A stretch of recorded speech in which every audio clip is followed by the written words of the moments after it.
Amen. Morning po sa bawat isa. Na-bless po ba tayo sa ating pag-aawitan sa Panginoon? Amen. And I'm sure naluwalhati at natuwa rin ang Diyos sa atin pong ginawang pagsamba at pagpupuri sa Kanya. Okay? Ngayon pong umaga, meron po tayong mga kapatid na nakasama. Actually, alam ko nakasama na natin sila before, pero ngayon, kasama po natin uli sila. Kasama po natin si Sister Au Balbarosa, taga Villa Priscilla po. Salamat po sa Panginoon at nakasama namin kayong muli. Nandito rin po si Sister Michelle Go. Okay? And nandito rin po yung anak ni Sister Dory, si Sister Diana May. At saka si Ernest Torres. Okay, salamat po sa Panginoon at nakasama namin kayo ngayong umaga na to. At alam ko po na may magandang mensahe po ang ating Panginoon sa atin.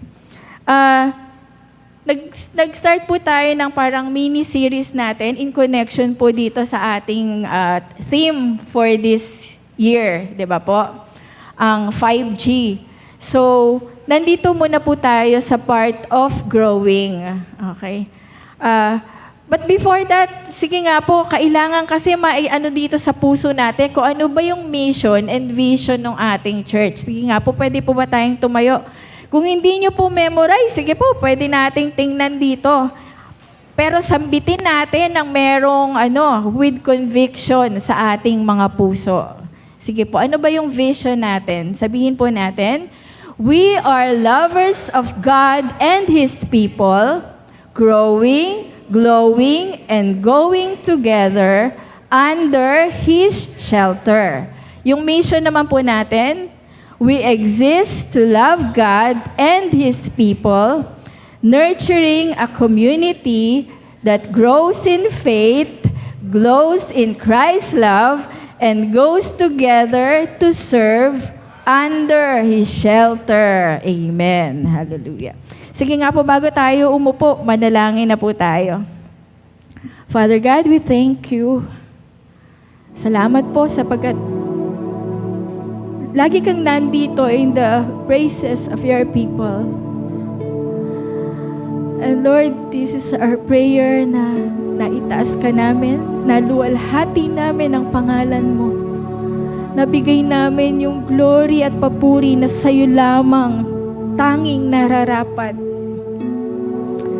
Panginoon, sa mga oras na to, hindi po namin alam kung ano yung mga pinagdadaanan ng bawat isa dito. Pero Lord, ihanda mo po yung puso ng bawat isa sa amin para mapakinggan po yung salita mo ng malinaw, Panginoon. Yung nais mo pong iparating sa bawat isa sa amin. And let your Holy Spirit move in this place. Cover us with your most precious blood, O God. Ikaw lang po ang maitaas. Ang kalooban mo lamang po ang maipahayag. Salamat sa iyo, Panginoon. Sa iyo po ang pinakamataas na papurit pagsamba, parangal, sa nag-iisang pangalan ng aming Panginoong Yesus. Amen. Amen. Sige po, pwede na po tayong umupo. Natatandaan niyo po ba kung ano yung mga pinag-aralan natin nung pong mga naunang linggo?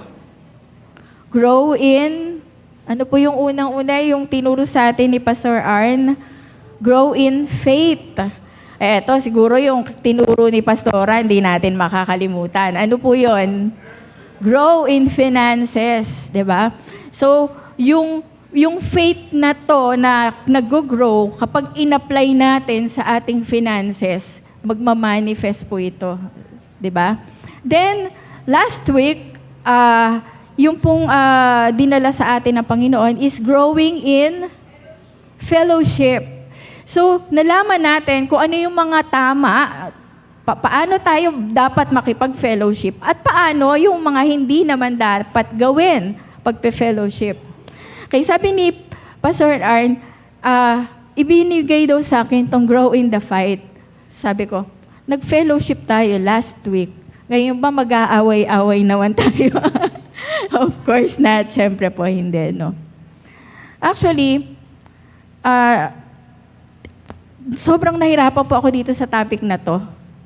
And everyday na lang kinukulit ko si Lord, Lord, pwede po bang bigay mo sa akin kung ano po yung nais mo po na verse para sa amin? Please lang, Lord.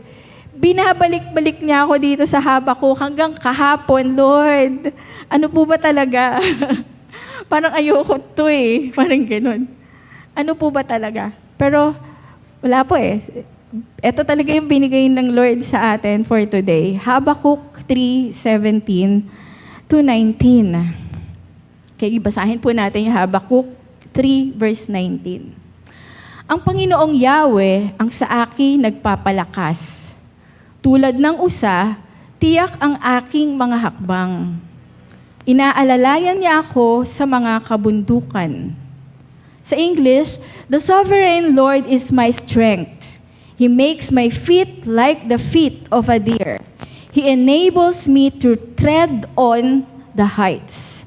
Okay, ano po ba itong Habakuk? Parang bihirang-bihira po nating marinig itong Habakuk, no? Sa Old Testament, kasi madalas tayo nasa Genesis, Jeremiah, yan yung madalas natin, Psalms, yan po yung madalas natin na naririnig or nababasa. Pero ano po ba itong Habakuk? So, yun po, ang ganda pala ng pangalan ni Habakuk, yung mga mag-aanak dito, no? Ang ibig sabihin po pala ng Habakuk is embrace, yakap. Diba? Nakakakilabot yung yayakapin tayo ng Panginoon sa anuman yung mga pinagdadaanan natin. And ito pong Book of Habakuk ay naisulat po, syempre, ng propeta na Habakuk. Sino ba si Habakuk? Siya po ay maikli, kaya hindi po natin madalas na babasa yung Habakuk o hindi natin nakikita sa Bible natin kasi 3 chapters lang po sila. So maikli lang talaga to. Ano ba itong nilalaman nitong Book of Habakuk? Naisulat po ito nung pong 610 to 605 BC. Bali po, di ba, yung pagbibilang natin from 1,700, 600, 500, 33 BC, pag ganun po ang pagbibilang. Okay? So, ito raw po ay naisulat between 610 to 605 BC. At contemporary, kasabayan po pala niya na dito sa lupa na naging prophet, sina Prophet Jeremiah and possible daw po si Nahum. O, hindi nyo rin kilala si Nahum. Maikli lang din kasi yung sinulat niya dito po sa Old Testament. Okay. Ito pong Habakuk ay 3 chapter lang po. Ito po ay dialogo between God and si Habakuk. Nag-uusap po pala sila. Okay? Raph, pwedeng pakiano. This is a dialogue with God. Sa Habakuk 1, verses 2 to 4, nagtatanong siya, Lord, bakit? Hanggang kailan? Hanggang kailan ko dadanasin tong lahat ng mga paghihirap na to? Nakikita niya sa kabi-kabilang kamalian. Then, sumagot sa kanya ang Diyos sa 1, 5 to 11. Sabi ng Diyos, alam ba, hindi ko nakikita yung mga paghihirap nyo, yung mga dinadaanan nyo. Ipapasakop ko kayo sa Babylonia. Sagot na naman siya, Lord, bakit naman sa dami na magbibigay sa amin ng, ng judgment, bakit Babylonia pa? Mas masama sa amin tong Babylonia. Then, sumagot naman ang ating Panginoon at pinakita and nakita ni Habakuk the reason why. Okay, so marami po tayong mga questions. Okay. One of which, tingnan po natin tong mapa. May gusto po ako sa inyo ipakita. Ito po ang mapa ng Israel. Okay? Ano po nangyari sa Israel? After, nung nagkaroon ng anak si Solomon, hindi po si Solomon yung nanganak. Nagkaroon ng anak si Solomon. Ano po pangalan ng anak niya? May nakakaalala po ba? Ha? Sino po? Rehoboam. Tama. Very good ka, Brother Nelson. Kung gaano katali-talino nung ama niya na si Solomon, ito naman ang problematic nitong anak niya na si Rehoboam. Kaya naman, siguro another, preaching, nahati po ang Israel. So, makikita natin dito, ito pong naka-green, ito po yung Northern Kingdom. And ito naman pong nasa ibaba, ito po yung Judah. Dito po sa Northern Kingdom, karamihan po ng mga naging hari dito, talagang mga bad. Mga mali po ang puso, mali yung mga pinaggagawa nila. Samantala, dito sa Judah, nagkaroon po sila ng mga hari na good in the sight of God. Andiyan po si Josiah, andiyan si Jehoshaphat, sino pa kilala natin? Andiyan si Hezekiah. Okay. And dito rin po sa Judah, nandito po ngayon, dyan din po nanggaling sila, sino yung mga napadala po sa Babylonia? Si Ezekiel, si Daniel, yung tatlong magkakaibigan, nandito rin po sila sa Judah. And si Habakkuk. At that time, nung si Habakkuk po kasi ay, nung nangyari po kasi ito po kasing una, itong Northern Kingdom, nasakop po sila ng Assyria. 732 to 720 BC. So, ibig sabihin, possible na wala pa dito sila Habakkuk. Okay? Pero syempre, sa kanila pong history, naikwento sa kanya, uy, ganito yung nangyari doon sa Northern Kingdom, nasakop sila ng mga Assyrian. Sino ba itong mga Assyrian? Okay. Kung di po ako nagkakamali, sila din yung mga Kaldeo or sila rin po yung mga Iraqi, parang ganun po. Kung di po ako nagkakamali, Siyempre, kapag po nagkaroon ng pananakop, ano yung nangyayari? Ano po nagkakaroon ng pangyayari? Agad ba pinasok tayo dito? Ibibigay, sige, kayo na bahala na kayo. Ganun po ba? Siyempre hindi. Lalaban at lalabat tayo. Mag-o-oppose ka. Siyempre, magkakaroon ng labanan. 'Di ba? Okay. Of which, andito si Judah ngayon. Andito ngayon si Habakkuk. Nakita niya, pinakita sa kanya ng Panginoon yung mangyayari. Okay, next. Tingnan po natin sa Habakkuk 1, verses 2 to 4. Ito pong message ng Panginoon sa ating lahat ngayon is a message of hope, a message of courage. Hindi ko alam, para sa ating lahat po ito. Okay? Sabi sa Habakkuk 1 verse 2, O Yahweh, hanggang kailan ako hihingi ng tulong sa'yo? Bago ninyo ako dinggin, bago ninyo ako iligtas sa karahasan. Palagay niyo po, dinaranas niya yung karahasan at this time. Malamang matagal na. Kasi sabi niya, Lord, hanggang kailan ba? Hanggang kailan ako magtitiis? Parang gano'n, di ba? Hanggang kailan? Bakit puro kaguluhan at kasamaan ang pinakikita mo sa akin? Sa magkabi-kabilay nagaganap ang pagwasak at ang karahasan. Laganap ang karahasan at ang labanan. Fighting. Fighting all around. Nakita niya. Ang batas ay walang bisa at walang pakinabang at hindi umiiral ang katarungan. Sa husgado, laging natatalo ng masasama ang walang kasalanan. Napaka-unfair, no? Full of injustice. Kaya't nababaluktot ang karunungan. Okay? Ngayon, papasok natin yung fighting. Okay? Sa Merriam-Webster, ang ibig sabihin daw po ng fighting, it means to contend in battle. So, merong gera, no? Battle or physical combat. Yun yung halos nagbubugbugan na or personal, sakitan na, nagkakasakitan na. So, yun yung fight. Nakikita naman natin, ano ba yung mga fighting na madalas nating nakikita, di ba? To oppose. Yung hindi kayo magkapareho, talagang naglalaban kayo to struggle, to endure. Okay. Pero sana po, hindi po ito makita sa church. No? Pero makikita, tingnan po natin dito, the what of fighting. Ito yung madalas po na nagkakaroon ng mga problema, pag-aaway or kaguluhan. Within vicinity or territory. 'Di ba? Nakita natin kung paano yung mga nagyagirahan ng mga bansa, paano gusto sakupin ng Amerika ang Cuba or Venezuela or kung saan-saan lugar.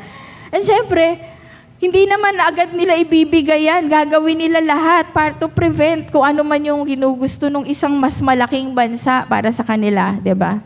And even dito sa atin, nangyayari po yan. Teritoryo ko to, ipaglalaban ko to. Minsan, even yung lupa kadalasan po, no? Minsan nagiging ano pa yan para magkaaway-away, magkakamag-anak, di ba? Minsan pa nga yung tuluan lang ng tubig. Alam niyo po yun, yung sa bahay, di ba merong tuluan na tawag doon? Alulod. O lumagpas sa amin, yan, yung tulo ng bubong nyo, iuayos nyo yan, di ba? Yung maliit na bagay, pero madalas yan po yung nagiging cause ng fight. Minsan, nababalitaan natin, yan yung nagiging mitya ng pag-aaway. Eventually, nagpatayan na yung magkapitbahay. di ba? Then, academic. Ito naman, hindi masyado na tong hindi na tong masyado, pero pinagmumulan din po yan ng labanan. Pero minsan naman, maganda naman yung labanan. Naalala ko po, nung panahon po namin, kasi wala pang with honors, with high honor, wala pong ganon. Pero kapag gagraduate ka ng grade 6, meron nung tinatawag na valedictorian. Ano pa, alam nyo? Salutatorian, ganyan. Then, honorable mention. Madalas po yung valedictorian and salutatorian naggaganyanan. Tataas tong maya-maya hindi ako papayag. Kailangan mas mataas ako. Yan. Ganyan po sila lagi eh. So, it's para namang hindi naman masyadong mahigpit na battle to. Pero fighting pa rin siya, di ba? Nag-uunahan kayo para marating kung ano yung pinakamataas na honor. Pero minsan, nagkakaroon din ng personalan. Naalala ko nung elementary kami, ang talino naman talaga nung naging valedictorian namin. Crush talaga siya ng lahat eh. Gwapo pa. Kaso, yung nanay niya laging nasa school. Unfair. Parang lagi niyang, ewan ko, kung ano ginagawa niya doon, bakit lagi siya nandun sa eskwelahan, di ba? So, minsan may mga ganon. Sa workspace, sa trabaho, ganyan din po. Nagkakagit-gitan din minsan ganyan. Para saan? Promotion. Dapat ako ma-promote, mas magaling ako doon, matalino ako doon, mas masipag ako. Yung ganyan. So, minsan ang gagawin naman ng iba para ma-promote siya, sisiraan yung isa. Or gagawa ng hindi maganda para siya yung ma-promote, di ba? Or minsan kung ano-ano yung sasabihin niya to the expense nung isa para siya bumaba at siya naman yung tumaas. Di ba? So parang fighting din po yan. Ito po yung nakakalungkot sa bahay. Nangyayari po ba to? Mag-ina, mag-asawa, magkapatid, fighting. Pero yung mga petty na mga usapin, siguro po natural naman yun no? Meron talagang mga hindi pinagkakasunduan. Pero yung namang halos araw-araw na lang ay sigawan at bangayan, parang tama pa ba yun? Okay, so tayo na po yun sa magot nun. So dapat, lalo sa household and sa church, dapat pagmamahalan po yung nakikita dito. Pero, ito po yung mga nakikita natin talaga dito sa mata natin. Uy, ang galing nito. Uy, mas magaling siya. Uy, nakikita na, mas mataas siya ngayon. Ganyan. Pero ito po yung mga internal. Meron pong mga internal fight in relation to this external. Sige. Kasi kaya meron ng mga external na pag-aaway kasi sa kalooban ng isang tao na yon or yung tao na involved doon, posibleng merong pride. 'Di ba? Akin to. Ako lang to. Dapat ako yung pinakamagaling. Dapat ako yung sikat. Then, status or stability. Status ko to. Dapat kilalanin ako dito sa lugar na to. Ownership. Akin to. 'Di ba? Parang ganyan. Hindi naman natin sinasabi na yung ownership na to is pabayaan mo na pag kinuha ng iba, hayaan mo na lang. Hindi po, di ba? Pero ano po yung hindi maganda doon? Yung mag-iisip ka na dito sa mga nandito sa isipan mo na hindi magaganda para lang makuha mo yung isang bagay. So ano po yung fighting na pag-uusapan natin ngayong umaga? Hindi po tayo mag-aaway-away. Hindi po tayo magkakagalit. Dito po sa isip natin, dito sa puso natin, yung fight. Fighting. Okay? Growing in the fight means using life's challenges, conflicts, and struggles as opportunities to develop resilience, wisdom, and character rather than just enduring them. Sarili natin, yung kalaban natin. Pansin niyo po ba yon? Minsan pagkagising pa lang natin sa umaga, magsisimula na yung battle sa isip natin. Yung pong isip natin, battleground po ito. Kaya tandaan po natin, ito pong isip na to is battleground. Meron pong nagigyera dito sa isip na to, paggising mo pa lang. Magpe-pray ba ako? Hindi, nagmamadali na ako. Huwag na, naintindihan na ako ni Lord. Di ba? Naku, tanghali na. Magtututbrush ba ako? Huwag na kaya. Di ba nakakahiya naman yata yun, di ba? Then, Sunday. Naku, magpupunta pala sa church, kaso inaantok pa ako eh. Huwag na lang kaya, next week na lang. Naintindihan naman ni Lord. Marami po tayong choices na dito sa isip natin, nagbabattle sila. Magpe-pray ba ako o hindi na? Nagmamadali na ako, ang dami kong assignment, ang dami kong, diba? Nagbabasa ba ako ng Bible? Hindi, ang dami kong project. Huwag ka na magbasa ng Bible. So, bantayan po natin yung ating pag-iisip. So, growing in the fight means using life challenges. Challenge. Ano ba yung challenge tayo? Maraming challenges, maraming kaguluhan, maraming struggle na dumarating sa buhay natin. Amen po ba? Meron ba? O baka ako lang po ang nagkakaroon nito? Lahat po tayo dumadaan sa mga struggles and challenges. Bakit? Bakit kailangan nito? Okay, makikita po natin mamaya. Okay, next. Our mind is a battleground. So, kailangan daw po, itong pag-iisip natin na to ay lagi nating bantayan. Sabi po sa 2 Corinthians 10 verse 5, we take captive every thought. Binibihag namin ang lahat ng isipan upang matutong sumunod kay Kristo. Kasi minsan, ang sinusunod ko, yung gusto ko. Kasi minsan, ang sinusunod ko yung sa tingin ko makakabuti sa akin. Pero ano sabi dito? We take captive every thought to make it obedient to Christ. Kailangan yung isipan natin ay pinibihag upang matutong sumunod sa sarili kay Kristo. Bantayan po natin itong pag-iisip natin na to. Philippians 4:8. Bilang pagtatapos, mga kapatid, lagi ninyong isaisip. Sa isip na naman po, ano? Ano ba isa sa isip natin? Ang mga bagay na karapat-dapat, kapuri-puri, mga bagay na totoo, marangal, matuwid, malinis, kaibig-ibig, at kagalang-galang. May sinabi po ba dito na lagi ninyong isaisip yung problema nyo?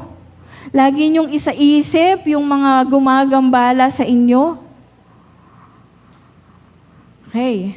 Romans 8:7. For the mind that is set on the flesh is hostile to God. Sapagkat ang kaisipan ng laman, yan na. Kasi kapag ang sinunod natin, itong gusto ng laman na to, matulog, magpahinga, humilata, gusto ng laman na to, something na makapagpapasaya sa kanya. Pero,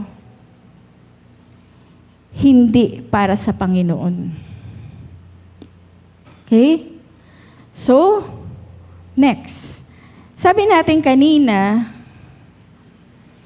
kaya tayo dumadaan doon sa fightings. Nagkakaintindihan po ba tayo doon sa fighting? Sa sarili natin, sa pag-iisip natin, sa pangunawa natin. It's not para tayo, yung mga pinagdaanan natin simula nung bata tayo, it's not na para tayo ay pahirapan ng Diyos. May reason si Lord. Why? 'Di ba? Sabi nga, growing in the fight means using life's challenges. Yung mga pinagdadaanan natin, para saan daw po? Opportunity to develop resilience, character, and wisdom. Dinedevelop pala tayo, tinetrain, tinuturuan pala tayo ng Lord. Okay? To develop resilience, sabi sa Habakkuk 1 verse 2, resilience means the capacity to withstand or to recover quickly from difficulties. Ano sabi dun sa Habakkuk na binasa natin kanina? Lord, hanggang kailan ko daranasin itong mga paghihirap na to, Lord? Lord, hirap na ako. Paano kaya kung huminto na lang siya? Lord, ayoko na. Hinto na ako. Hindi na ako mag-church. Hindi na ako susunod sa'yo. Kasi ganyan pala, ang dami palang hindi ko pwedeng gawin kapag pala naging Christian ako. Ayoko na. Babalik na lang ako. 'Di ba? Asan yung katatagan?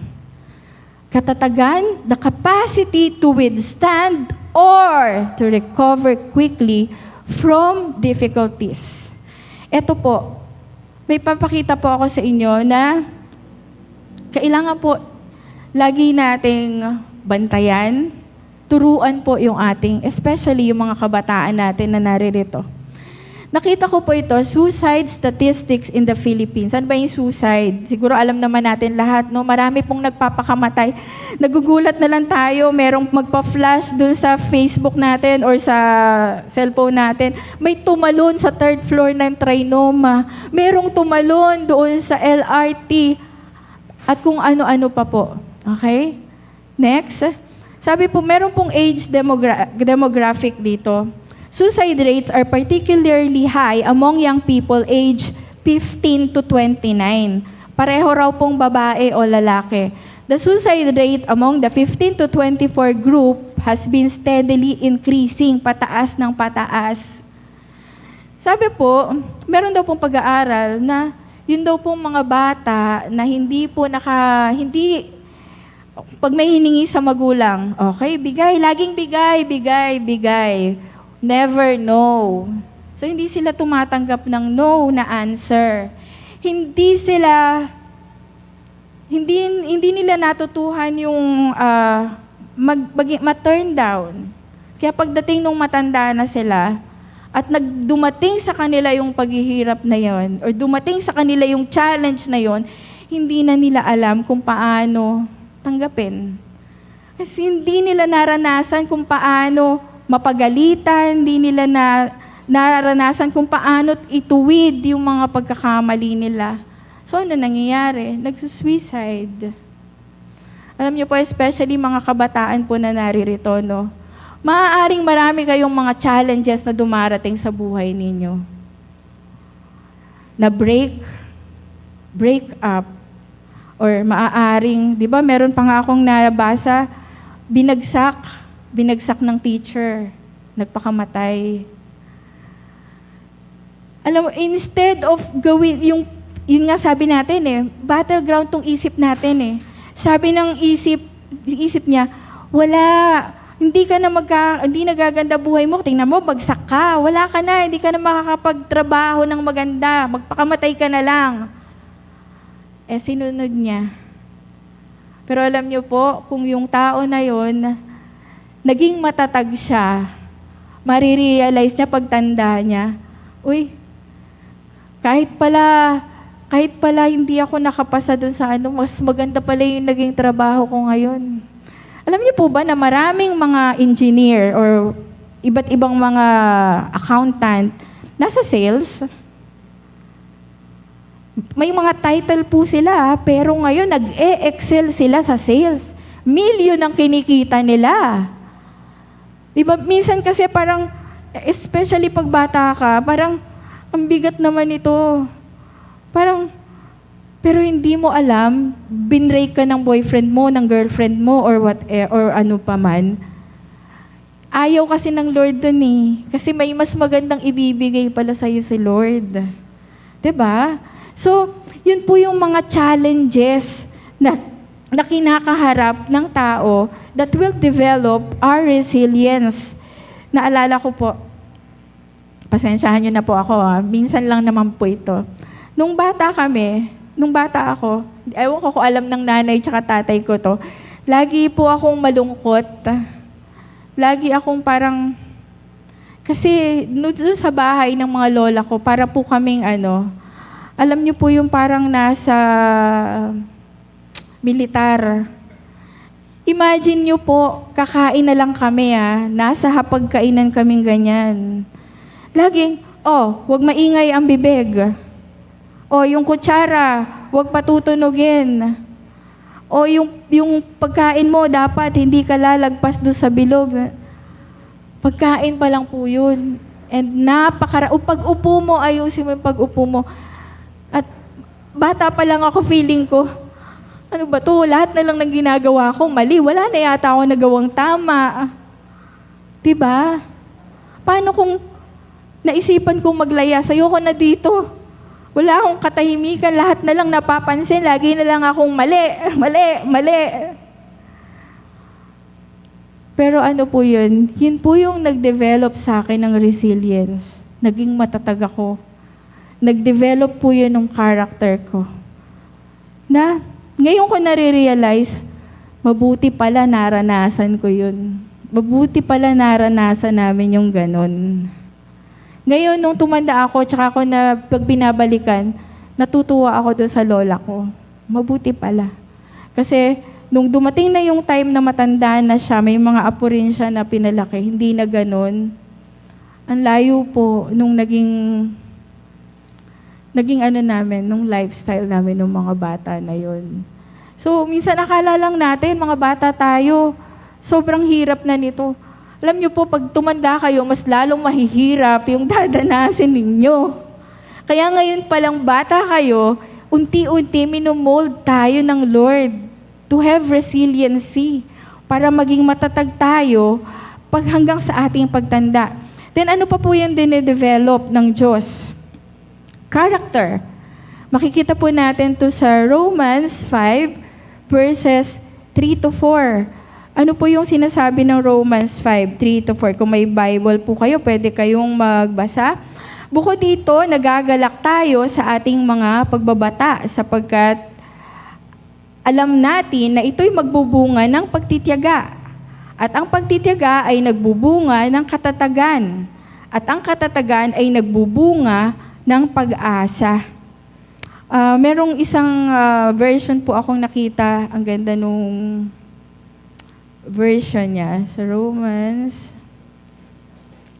Sabi, suffering produces endurance which builds character and hope. Sabi ito sa Magandang Balita, Biblia, hindi lamang yan, ikinagagalak natin ang mga kahirapang ating tinitiis dahil alam nating ito ay nagbubunga ng pagtitiyaga. At ang pagtitiyaga ay nagbubunga ng mabuting pagkatao, character. Nagbubunga ng pag-asa. Yung pinagdadaanan nating problema, akala natin tuwang-tuwa ang Lord na nakikita tayo na ayan, dinadanas mo yung problema na yan, dinadaanan. Hindi. May purpose si Lord kung bakit po natin pinagdadaanan yung mga problema na yan. Nais ng Diyos na i-develop yung katatagan natin, yung resilience. Nais ng Diyos na i-develop yung ating character, yung ating pong pag-uugali, yung ating mabuting pagkatao. Okay. Naalala ko po uli. Pasensya na kayo Wala akong maisip kasi nga nag-struggle ako kay Lord lumaki kami sa Tondo, sa Tayuman. Alam niyo po ba yung tinatawag ng mga Tondo girl? Diba may mga naging pelikula yan, Tondo girl, pang astig. Hindi magpapatalo yung mga Tondo girl na yan. At saka, alam naman natin before, yung pagtondo, sinabing doon ka sa tondo, diyan naghahabulan ng taga. Andiyan, maraming mga siga-siga, ganyan. And naririnig ko pa, sabi, meron daw, makikita mo doon sa mga ano nila, sa mga ano tawag doon, sa mga nakasulat sa wall, katuga. Ano yung katuga? Membro raw sila ng katuga. Alam niyo po yung katuga? Kain, tulog, gala. Tama po, alam na alam ni Sister Ana Flor. O yun, tondo girl din. Tingnan niyo naman, di ba? Ganun daw sila, wala silang ginawa, pasarap lang sa buhay, kain, tulog, gala. At ang mga laman ng bibig nila, almusal pa lang, puto kutsinta. Di ba? At maraming parang, dito ko lumaki. Hindi ko sila gagayahin. Hindi ibig sabihin na nandito ako sa lugar na to, ganun na rin yung magiging buhay ko. Hindi dahil sa dito ako nanggaling, ganun na rin ang magiging buhay ko. Now I know. Bakit? Inihahanda pala ako ng Diyos. Amen. At tayong lahat dito, hinahanda tayo ng Diyos. Minumold niya tayo. Diba? Kaya kung ano man yung mga pinagdaanan natin before, pag natungtong, sabi nga, tungtungan mo lang yan. Habang pataas ng pataas yung pagsubok, tinutungtungan mo, pataas ka rin ng pataas. Diba? So we develop resilience, we develop character, and next, we develop wisdom. Sabi sa Proverbs 1 verse 7, "The fear of the Lord is the beginning of knowledge, but fools despise wisdom and instruction." Ako po naniniwala kahit matanda na kailangan nag-aaral. Ako po sa mga bata, ang dami ko natututuhan. Hindi po, lalo sa panahon ngayon, no, hindi po lahat ng alam natin na matatanda hanggang ngayon applicable. Marami na pong nabago. At marami na rin po tayong hindi alam. 'Di ba? So, sabi nga sa Proverbs, mainam daw yung wisdom, yung karunungan. Lagi nating susundan yung karunungan na nagmumula sa Lord. Okay. Next. Balik na po tayo doon sa ating verse kanina. Habakuk 3:17 to 19. So ngayon, inihanda na ng Diyos yung puso natin, yung isip natin. Etong edad natin na to, marami na tayong pinagdaanan, di ba? Somehow, na-develop na yung resilience natin. Somehow, naging matatag na tayo doon sa mga problema na mga dinaanan natin, di ba? Somehow, binabago na ng Diyos yung character natin. Kung dati, pag nakita, di ba may mga narinig ako na nagsasabi, meron na ba kayong nakita na tao na kausap mo, bago kayo magkausap, ang ganda ng mood mo, nung makausap mo, parang ikaw naging problemado, parang ikaw naging, di ba, naging negatibo. Pero ngayon, wow, nabibless na ako kapag kausap ko siya. Diba? Kasi binabago ng Diyos.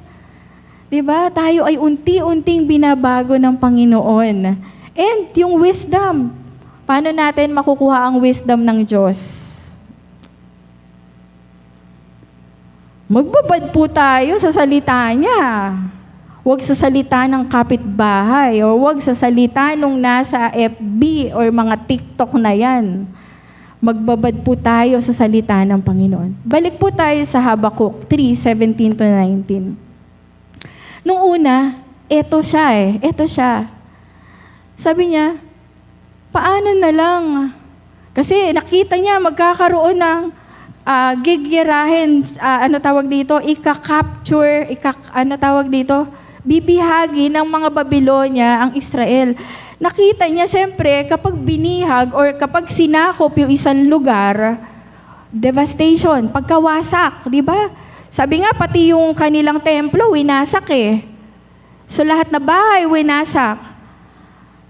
Pag ganun yung makikita, pag ganun yung magiging vision mo, anong may isip mo? Di syempre, wala nang magtatanim ng igos. Wala na ring magtatanim ng ubas. Wala na ring magtatanim ng olibo. Wala nang aanihin sa bukirin. Mamamatay na lahat ng alaga namin. Paano na? Sabi niya, bagamat di mamunga ang puno ng igos, lahat ng pagkatakot niya, Kasi nakita niya ganito yung mangyayari, devastation, disaster, chaos. Siguro at first, natakot siya para sa bansang Israel. Paano na lang kami? Paano na lang ako? Pero pagdating sa chapter 3, verse 17 to 19, eto na po ang sabi niya. Bagamat di mamunga ang puno ng igos, hindi rin mamunga ang mga ubas. Kahit na maantala ang pamumunga ng olibo at walang anihin sa mga bukirin. Kahit na mamatay lahat ang mga tupa at mawala ang mga baka sa kulungan. Magagalak pa rin ako at magsasaya. Bakit? Dahil si Yahweh ang Diyos na magliligtas sa akin. Ang Panginoong Yahweh ang sa akin nagpapalakas. But, pumunta po tayo sa realidad ng buhay natin ngayon.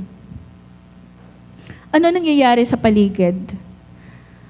Wala po ba ditong natatakot kung ano mangyayari sa hinaharap natin?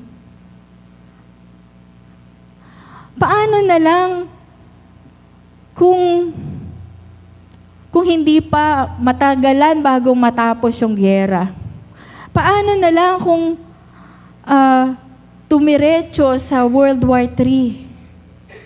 Yun nga lang, hindi kasama tayo doon sa World War, pero ramdam na ramdam natin magkano na po ang gas ngayon. At sabi, tataas pa rin. So, kung ikaw na nagtatrabaho, doon tayo sa mga driver. May nabasa po ako sa Facebook kahapon, sabi niya, yung mama lungkot na lungkot. Bakit sabi niya? Kasi ang natira na lang sa akin, 39 pesos yata or 35 pesos. Sa ipinagmasada niya maghapon. Pag tumaas pa to next week, syempre, hindi na lang siya lalabas. Tayo, na mga namamasahe, pag tumaas lahat yan, anong mangyayari sa atin? Paano na lang kung mangyari sa atin yung mga bagay na yun? Posible po ba na mangyari? Posible. Kasi ang nakalagay sa Bible, worse. Sabi, kung maalala ko, yung nakalagay sa Revelation na alala ko, darating yung time, ang magiging sweldo ng tao sa isang araw para kanya lang, kakainin lang niya. So worse, getting worse po tayo. Realidad po ito. Alam niyo po, ang nakakatuwa dito. Inireveal sa atin to ng Lord sa salita niya Kaya mangyayari to, hindi tayo magugulat, bakit ganito? Kasi sinabi na ng Bible yun Diba? So right now, kaya siguro binigay sa atin ng Lord itong nangyari to kay Habakuk.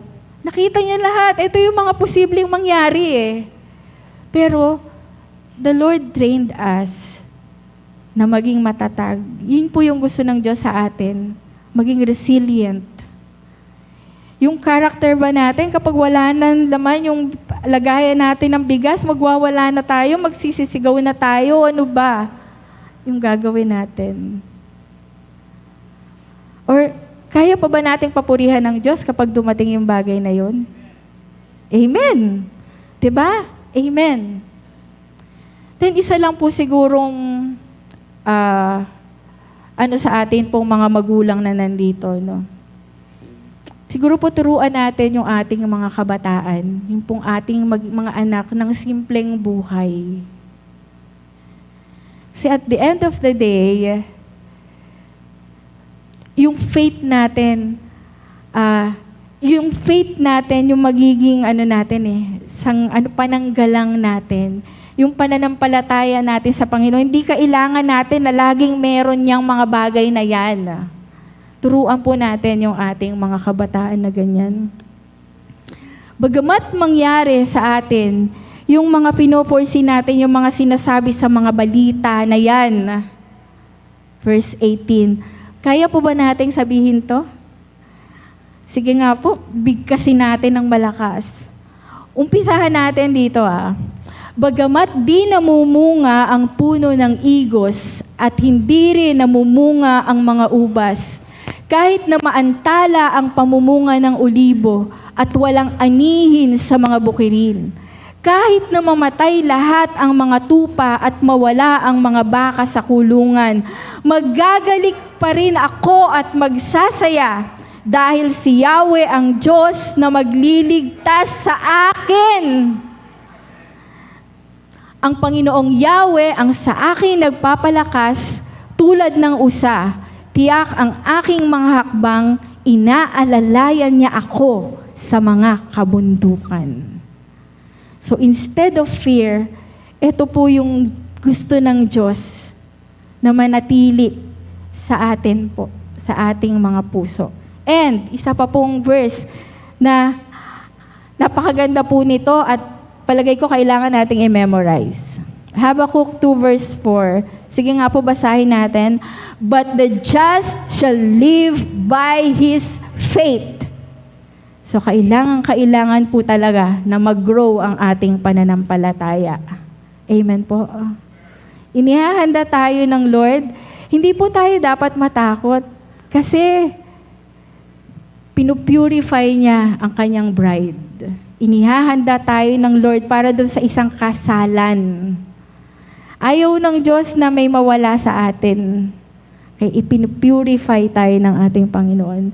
The just shall live by his faith. Ano man po yung mangyari dito, tayo po yung magiging ilaw. Tayo po yung mag-i-encourage sa isa't isa. Amen po. So let us pray. Father God, we thank you. Salamat po. Pinakita mo sa amin yung sa mata ni Habakkuk na mangyayari sa kanyang bansa. Salamat din, Panginoon, bagamat nakikita namin lahat ng mga nangyayari sa paligid namin sa ngayon. Pero Lord, we have confidence kasi nakasalita po ito. Nakasulat ito sa iyong salita. At ang ibig sabihin nito, Lord, sooner or later, kukunin mo na ang iyong iglesia. Makakasama ka na namin. But Lord, ang dalangin namin sa iyo sa ngayon, bigyan mo po kami ng katatagan, resilience.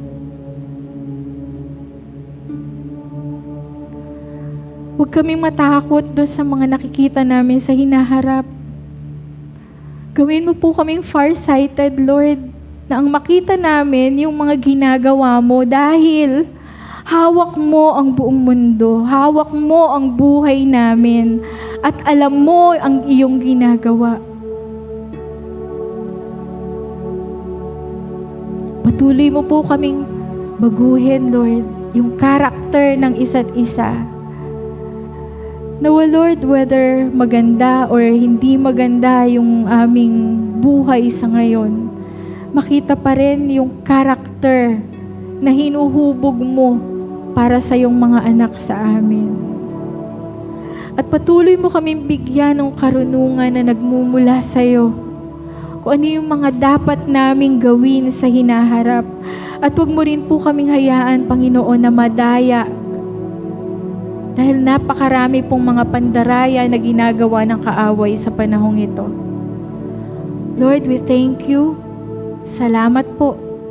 Salamat sa katatagan. Salamat sa katapangan. Salamat sa kapayapaan ng puso. Salamat sa kaligayahan na nagmumula sa iyo na igagawad mo sa bawat isa sa amin, Panginoon. Lahat pong ito ay aming ipinagpapasalamat.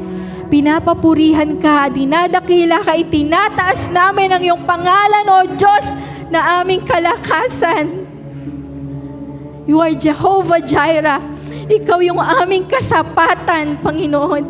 Ikaw yung aming El Shaddai, Elohim, makapangyarihang Diyos. Salamat.